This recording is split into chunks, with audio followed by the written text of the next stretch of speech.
नमस्कार दोस्तों, आज का यह वीडियो यूपी के चीफ मिनिस्टर योगी आदित्यनाथ के लिए। मैं चाहता हूं कि यह वीडियो उन तक जरूर पहुंचे। इस वीडियो में एक छोटी सी बच्ची की कहानी है, 5-6 साल की बच्ची। उस बच्ची के जिस्म पर जख्म है, पट्टियां बंधी हुई हैं। गरीब मजदूर परिवार उस बच्ची के इर्द गिर्द है, उसके माता पिता और उसके कुछ और परिजन। तस्वीरें आप देख रहे हैं। यह बच्ची गुरुग्राम से चली है, मथुरा पहुंची है अपने परिवार के साथ। मथुरा तक ठीक थी वो, मथुरा में एक हादसे का शिकार हुई और उसके बाद जो हुआ नतीजा सामने है। अब इस बच्ची को और इसके परिवार को वहां से झारखंड जाना है। कैसे जाएगी जरा सोचिए, और मैं आगे बताऊंगा कि वो कैसे गई है और ये क्यों चाहता हूं कि योगी आदित्यनाथ तक ये वीडियो पहुंचे। क्योंकि योगी आदित्यनाथ ने बार बार कहा है, आज सुबह भी कहा है, 5 दिन पहले भी कहा है कि उत्तर प्रदेश में कोई भी प्रवासी मजदूर पैदल न गुजरे, और अगर पैदल जाता हुआ दिखे तो जो स्थानीय प्रशासन है उसकी जिम्मेदारी है कि उन्हें क्वारंटीन करे, उनको ससम्मान उनके शेल्टर होम तक ले जाए और उसके बाद उनको गंतव्य तक भेजने का इंतजाम करे। ये योगी आदित्यनाथ जी ने आज सुबह भी कहा है। और शाम को जो एडिशनल चीफ सेक्रेटरी होम है अवनीश अवस्थी की तरफ से भी यही कहा गया है कि उत्तर प्रदेश में जो प्रवासी जा रहे हैं उनके लिए ऐसे इंतजाम होने चाहिए। शाम में एक करेक्शन कर दिया गया कि बॉर्डर से पैदल और निजी वाहन से ना आए, ट्रक से ना आए, लेकिन अगर जो आ गए उनके लिए ऐसे इंतजाम। ये सरकार बार बार कर रही है। इसलिए मैं कह रहा हूं ये वीडियो उन तक जरूर पहुंचे, क्योंकि योगी आदित्यनाथ अगर ऐसी बातें कह रहे हैं, अगर उनके आला अधिकारी ऐसी बातें कह रहे हैं, तो जमीनी हकीकत देखना और समझना जरूरी है। हमारे एक पत्रकार साथी हैं, युवा साथी श्याम मीरा सिंह, मथुरा में रहते हैं। उनसे सुबह मैंने कहा कि कुछ मथुरा हाईवे की तस्वीरें देखिए, भेजिए, कि अगर सरकार कह रही है कि इंतजाम सब जगह ऐसे किए गए हैं तो उस इंतजाम को देखना चाहिए। तभी उन्हें सड़क के किनारे एक जगह, एक शेड के किनारे जो फ्लाईओवर होता है, लोहे का शेड था, वहां पे 15-20 लोग दिखे, उसमें ये बच्ची दिखी। श्याम मीरा सिंह ने इस बच्ची के परिवार वालों से बात की।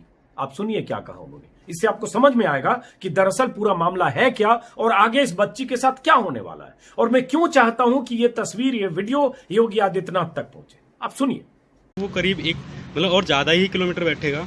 और ये जो बच्ची है, इसके देखिए कल पैदल चलते चलते आ रही थी और ये इन्हीं के साथ आ रही थी और ये लोग टकरा गए क्योंकि ये लोग सड़क पार कर रहे थे। और इस बच्ची के देखिए एकदम पूरी तरह से फूटी हुई, और यहाँ कोई इलाज नहीं है। ये भी इन्हें पुलिस ने ही करवाया है, लेकिन पुलिस ने इनकी ये खबर नहीं ली कि ये लोग कैसे पहुँचेंगे, क्या पहुँचेंगे। अभी इन लोगों को खाना भी यहाँ के जो मतलब रास्ते से जो लोग जा रहे हैं वही खिला रहे हैं। ना इन्हें पुलिस ने इन्हें खाना खिलाया है, ना इनकी कोई व्यवस्था की है। क्या पुलिस ने आपको कहीं रोका? सर पहले हम लोग पुलिस वाले के पास गए, शायद वो पुलिस वाला हम लोग का मदद कर देता तो ये बच्चे बच जाते हम लोग का। वहीं पे हम लोग का पुलिस वाला का जाकर कंप्लेन किया सर, हम लोग को कुछ गाड़ी नहीं मिल रहा है। किसी ने कहाँ पे करी है आपने? कौन सी सर? ये कहाँ पे लगी बच्ची के? बच्ची की चोट पे लगा, सिर पे लगा। कहाँ पे लगा था? कहाँ पे लगा था? कौन सी जगह? अच्छा, यही सामने ही। अच्छा, तो आपने पुलिस से कहाँ पे शिकायत की? अच्छा, यही मथुरा में ही ना? अच्छा, उसके बाद पुलिस ने कोई प्रतिक्रिया नहीं दी? नहीं दिया। फिर हम लोग को वहाँ पर किए, उन लोग बोल रहा है फोन लगाते लगाते व्यस्त हो गया। वो बोला आप लोग के पास मोबाइल है, हम लोग के पास मोबाइल से लगाओ, ऐसे बोल रहा है। उसके बाद पुलिस ने आपकी कोई हेल्प नहीं करी? नहीं, ये रोका कि आप यहीं रुक जाइए या जो भी है? नहीं, कुछ नहीं बोला। आप देख सकते हैं कि गृह मंत्रालय का आदेश है कि जो भी मजदूर पैदल जा रहे हैं उन्हें रोका जाए, उन्हें मनाया जाए और इनका रजिस्ट्रेशन करके उन्हें उनके जो भी ज़िले हैं, जो भी उनका गांव है, वहां तक पहुंचाया जाए। इस बच्ची का नाम क्या है? सोनवती है सर। क्या? सोनवती। सोनवती। आप देख सकते हैं सोनवती की हालत क्या है, और इसके दोनों घुटने। अब आपको अंदाजा तो लग गया होगा कि इस बच्ची के साथ क्या हुआ। हादसे का शिकार हुई, पुलिस वाले ने बैंडेज करा दिया, पट्टी बंधवा दी और उसके बाद उसको वहीं छोड़ दिया। और उसके बाद आधी रात से लेकर दोपहर तक, दोपहर 12 बजे के आसपास का विजुअल है, और दोपहर तक ऐसे लेटे थे। उन्हें पता नहीं कि वो कैसे जाएंगे, और परेशान बच्ची की अवस्था आप देख रहे हैं, करहा भी रही है। उसके बाद श्याम मीरा सिंह ने जब बात की तो पता चला कि इन लोगों ने गुरुग्राम से चलने के पहले वहां रजिस्ट्रेशन कराने की कोशिश की थी, जो कहा जा रहा है कि यात्रियों के लिए पर्याप्त इंतजाम है, श्रमिक स्पेशल है, तो इन्होंने रजिस्ट्रेशन भी कराया। लेकिन उस रजिस्ट्रेशन का क्या नतीजा हुआ? कई दिन के इंतजार के बाद जब उस रजिस्ट्रेशन से इन्हें ट्रेन में जगह नहीं मिली तो ये पैदल चले गुरुग्राम से, और बीच बीच में गाड़ियों का किसी ढंग से लिफ्ट लेते हुए या पैसे देते हुए ट्रक से किसी ढंग से मथुरा तक पहुंच गए। मथुरा जाते ही इनकी बच्ची हादसे का शिकार हुई, और उसके बाद जो स्थिति आप देख रहे हैं। अब ये देखिए, इस वीडियो से आपको पता चलेगा कि रजिस्ट्रेशन जो कराया उसमें इनको क्या मिला और क्यों नहीं मिला, इनका टिकट सुनिश्चित हो पाया। और ये रजिस्ट्रेशन इन्होंने करीब 8 दिन पहले कराया। इस पर तारीख लिखी हुई है 5 तारीख 8 महीना 2020। तो आप देख सकते हैं कि बाकायदा इन लोगों ने रजिस्ट्रेशन कराया है। ऐसा नहीं है कि एक दिन में ये लोग निकल आए हों और उसके बाद ये कल रात से पैदल चलते हुए गुड़गांव से लेकर मथुरा तक आ चुके हैं, यानी कि 150 कराया, लेकिन ट्रेन का कुछ पता नहीं चला, तो फिर ये चल पड़े। उसके बाद अब इनके साथ क्या होना है, कैसे जाएंगे? तो श्याम मीरा सिंह ने वहां जो मथुरा के कुछ अधिकारी हैं, पुलिस वाले, कई लोगों से उन्होंने बात की कि किसी ढंग से ये 12-14 लोगों का परिवार किसी ढंग से झारखंड जा पाए। और मैं भी उनसे बात कर रहा था कि जब सरकार कह रही है, जब योगी आदित्यनाथ कह रहे हैं कि सफिशिएंट इंतजाम है, पर्याप्त इंतजाम है, तो कम से कम इनको शेल्टर होम तक तो कहीं ले जाया जाना चाहिए। सड़क के किनारे हैं, बच्ची करा रही है। श्याम मीरा सिंह ने वहां के कुछ अधिकारियों से बात की, उन्होंने एसडीएम से बात की। एसडीएम ने उन्हें कहा कि आप इनको कोसी कोई इलाका है वहां से 40 किलोमीटर दूर, वहां लेके आइए। जब श्याम मीरा सिंह ने कहा कि मैं कैसे वहां लेकर आ सकता हूं, मेरे पास बाइक है, तो 10-12 लोग हैं, चौपहिया वाहन मेरे पास नहीं है, तो एसडीएम ने फोन काट दिया, बात नहीं हो पाई। उन्होंने 1-2 पुलिस वालों से बात की, किसी थाने में जाकर उन्होंने बात की। एक पुलिस वाला जब उनसे कहा कि इनको शेल्टर होम में भेजिए, बच्ची है और 12-14 लोग हैं सड़क के किनारे ऐसे, तो पुलिस वाले ने कहा यहां तो कोई शेल्टर होम ही नहीं है। जी नहीं, इश्यू नहीं बनाऊंगा मैं, आप बता दीजिए। अच्छा, पुलिस वाले ने बता दिया कि यहाँ कोई शेल्टर होम नहीं है। अब फिर बात आई कि अच्छा, फिर क्या ये हो? आपको बताया, किसने बताया आपको? पैसे भी नहीं थे उन गरीबों के पास, आपके इंचार्ज उनमें से किसी के पास थे, किसी के पास नहीं थे। तो फिर उसके ठीक है बाद सर। तमाम मशक्कत के बाद 100 नंबर पर फोन किया, किसी लोकल एक और पुलिस वाले को उन्होंने फोन किया। वो पुलिस वाला भी पूछता रहा कि बच्ची है तो क्या हुआ, तो आप क्यों नहीं कुछ करते हो, आप मदद करो, कहीं और पहुंचा दो, ये सब पुलिस वाले भी बोलते रहे। और अंत में आखिरकार कोई उपाय नहीं हुआ। और उसके बाद ये बच्ची आगे इसके साथ, इसके परिवार के साथ क्या हुआ, उसके बीच में एक और चीज हुई कि जब श्याम मीरा सिंह वहां शूट कर रहे थे, कुछ ऐसी ट्रक से भीड़ आ रही थी या पैदल लोग आ रहे थे या ट्रक से कोई जत्था उतर रहा था, क्योंकि कुछ वाहन ऐसा होता है कि दिल्ली से चले, मथुरा ड्रॉप कर दिया, वहां से दूसरी गाड़ी से लिफ्ट लेंगे या पैसे देके जाएंगे, ऐसे ट्रक वगैरह आ रहे थे। जब वो शूट कर रहे थे तो कुछ पुलिस वाले पहुंच गए और पुलिस वाले नाराज इस बात पर हो गए कि तुम शूट क्यों कर रहे हो, क्योंकि उन्हें लगा कि ये विजुअल दिखेगा कि ये सब मजदूर ऐसे जा रहे हैं और मुख्यमंत्री के निर्देश के खिलाफ है कि ऐसे लोग मजदूर पैदल या इस तरह से जा रहे हैं। उनकी नाराजगी श्याम मीरा सिंह पर थी। उन्होंने मोबाइल कैमरा छीनने की भी कोशिश की, बंद करने की कोशिश की, यहां तक कोशिश की कि मोबाइल दे दो, मैं इसका वीडियो डिलीट करूंगा, उसका पासवर्ड भी मांगा। लेकिन खैर, युवा पत्रकार, अपने जोशीला पत्रकार था, उसने मोबाइल नहीं दिया और उसके बाद किसी ढंग से मैनेज करके वहां से चला। ये पुलिस वाले की नाराजगी की तस्वीर आप देख सकते हैं। तो सवाल ये उठता है कि पुलिस वाले की जिम्मेदारी क्या है? जिम्मेदारी ये है कि कोई शूट कर रहा है उसको शूट करने से रोको, कोई विजुअल बना रहा है विजुअल बनाने से रोको, कोई पत्रकार कोई तस्वीर दिखा रहा है तो रोको, या वो इंतजाम करो जो जरूरी है। उसके बाद क्या हुआ? उस बच्ची को बताने से पहले वहां बहुत सारे ऐसे परिवार के लोग थे जो काफिले में पैदल चले आए। आप कौन होते हैं मुझे टच करने वाले? कुछ और तस्वीरें आप देख लीजिए। उसके बाद उस बच्ची की कहानी बताता हूँ। सारी तस्वीरें मैं चाहता हूं योगी आदित्यनाथ जरूर देखें, क्योंकि जब आप कहते हैं कि पैदल कोई नहीं दिखे और पैदल दिखे तो उसे क्वारंटीन किया जाए, उसे कहीं सुरक्षित स्थान पर रखा जाए, उसे शेल्टर होम में रखा जाए, लेकिन हो नहीं रहा सर। कुछ और लोग हैं और ये बच्चे देखिए, इन बच्चों की तस्वीरें देखिए। हेलो भैया, कहाँ से आ रहे हो आप? दिल्ली से। दिल्ली से आ रहे हो? पैदल ही आ रहे हो? हाँ, ये बच्चे भी? नहीं, कुछ पैदल आए, कुछ यहाँ से भी। अच्छा, कुछ मदद लगे। आपको कहीं रोका नहीं किसी ने? नहीं। कहाँ जा रहे हो? झांसी। जहाँ से जाओगे? झांसी के बाद कहीं जाओगे? हाँ, वो छतरपुर जिला। छतरपुर जिला। अच्छा, कहाँ से चले आ रहे हो? ये आज ही दिल्ली से, क्या नाम, मायापुरी से। मायापुरी से चले आ रहे हो? ये बच्चे वहीं से आ रहे हैं पैदल पैदल? सारे बच्चे वहीं से आ रहे हैं। ओहो, ये NH2 हाईवे है, मथुरा जिला का देखिए जो आप, गोवर्धन चौराहे वाला ये एरिया परिवार है, भी और वहीं पर दिल्ली ये से चला बच्चे मुझे मिले। और उसके बाद वहां पैदल पहुंच गया मथुरा। बीच में कहीं वाहन से कुछ जुगाड़ भी हुआ होगा, और छतरपुर जाना है जो वहां से 460 किलोमीटर है। और कई बच्चे आप देख रहे हैं, महिलाओं के साथ कई बच्चे हैं। अब आप जरा सोचिए। और वो कह रहे हैं कि उनको कहीं पुलिस ने नहीं रोका।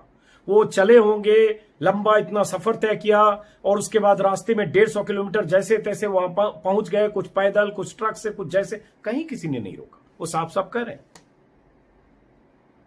एक और परिवार है, वो भी ऐसे ही बैठा हुआ सड़क के किनारे, उसमें भी छोटे छोटे बच्चे हैं। वो तस्वीर भी आप देख लीजिए।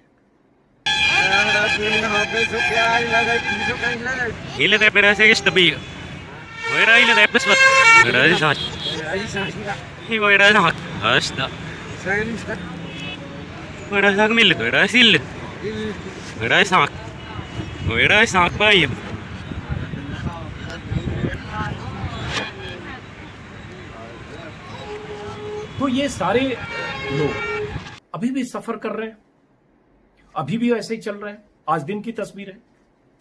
तो फिर अगर योगी आदित्यनाथ कह रहे हैं, तो जमीन पर क्यों नहीं लोकल प्रशासन या जिला के अधिकारी इनके लिए मुकम्मल इंतजाम करते हैं? इनको कहीं ले जाएं, कहीं क्वारंटीन करें, इनको शेल्टर होम में ले जाएं।